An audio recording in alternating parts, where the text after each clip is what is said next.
quickly escalating trade war between the US and China has already impacted European markets, with Brussels looking to control the damage inflicted by both Washington and Beijing. What awaits our region, and how should Europe react? To talk about it all and more, I guess. So we're joined by Bernhard Otterstein, President of the Polish-Canadian Chamber of Commerce. Good evening. Good evening. So, how should Brussels react to what's going on between the US and China currently?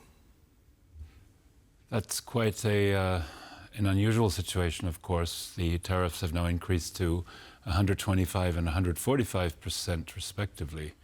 And I think that for the EU, it puts the EU almost in a favorable position with regard to trade with the US, especially with the 90-day delay in the implementation of the higher tariffs. So it's just a 10% rate right now, 25 on cars and also steel and aluminum products. But I think that for the time being, there's a window for the EU to negotiate, to sit down with the US and perhaps work out a deal to continue to allow that strong trade relationship to work. But it never crossed your mind that it should maybe renegotiate with Beijing?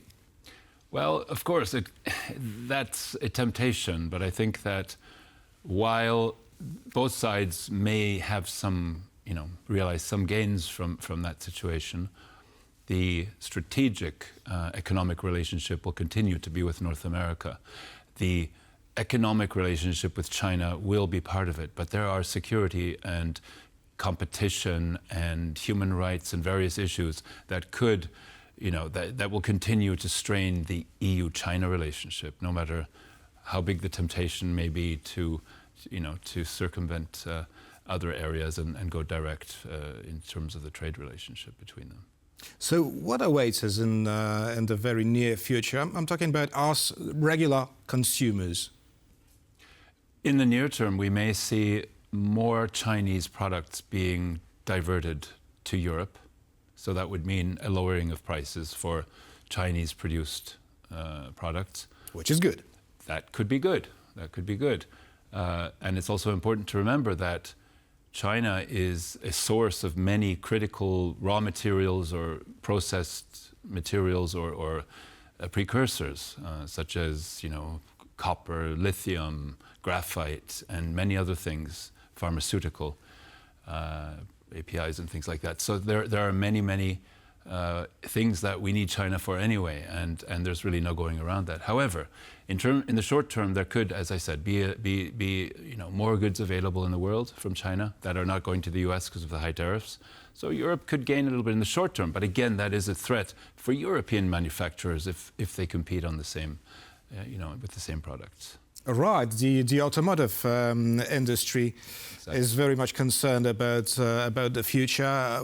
What can happen, and how many people we are talking about that may lose the work soon?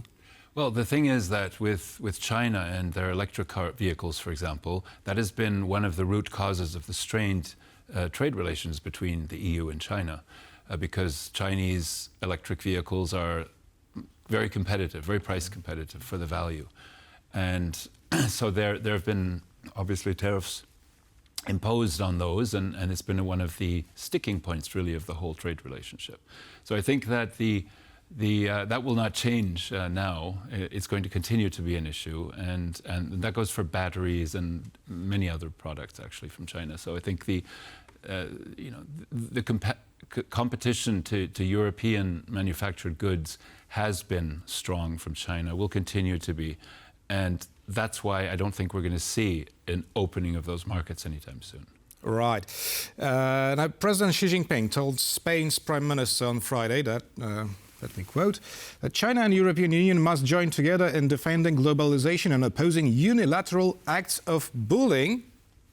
Now, how do you rate the recent visit of the Spanish Prime Minister to China, given the fact that Donald Trump said it loud and clear that Europe should not look for any better terms with China rather than the US? So can it affect us all? Well, I think Spain is a little bit of an outlier with its prime minister going there, and they have business on green renewable energy technologies and things like that, where they have a close relationship. But I don't think that applies to the whole EU. As I just mentioned, the EV issue, for example. I mean, China is a direct competitor to the European auto industry, and that is a concern to Europe, and it will continue to be. So Spain's sort of warming up to China is not going to open the whole EU up to just automatically to a closer trade relationship. Everything will be looked at very carefully. So I wouldn't consider that to be a significant factor at this point. Right, but isn't the whole situation a little, putting the unity of the European Union to test? It could be, but I think that the European Union, also with its meeting of the finance ministers and central bank governors in Warsaw today, has stressed that unity is its strength and that it's going to allow the European Commission to negotiate on its behalf and not individual countries. So I think the European leaders are very conscious of the danger of being split on various issues with the current developments around the world. So I think that we will see the Commission leading the negotiations. Together we stand. Yes. Divided we fall. Bernhard Otterstein, President of the Polish-Canadian Chamber of Commerce, was our guest today. Thank you very much. Thank you so much. And thank you for watching, and stay with us for more here on TVP World.